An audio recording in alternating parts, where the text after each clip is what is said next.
Blue Origin, Elon Musk, SpaceX.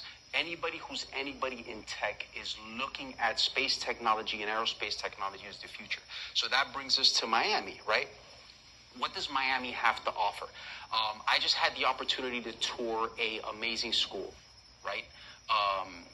Right in my district, American High School. If I can have these young people please stand up and we can give them a round of applause.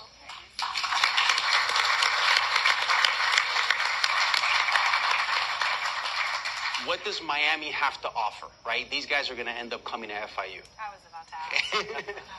But let me tell you, what does Miami have to offer? I go to this small school. I'm there for like an hour.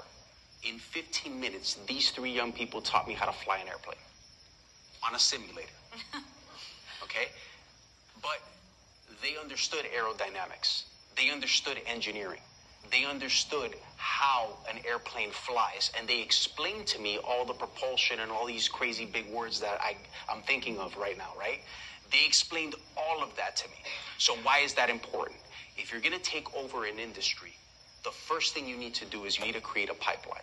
You know, a lot of talk has happened in Miami in the past about bringing tech to Miami. And although I think it's a noble cause, I think we're not going to succeed until we have a Stanford, until we have those universities that just encompass techs. Silicon Valley doesn't get built because people decided that the weather in California was nice, right? It gets built because the ecosystem was there. So how do you create the ecosystem of the future? And I think that that's exactly what FIU is doing. I think that's exactly what we need to do in Miami, because just like American High School, we have George T. Baker. Now raise your hand if you've heard of George T. Baker.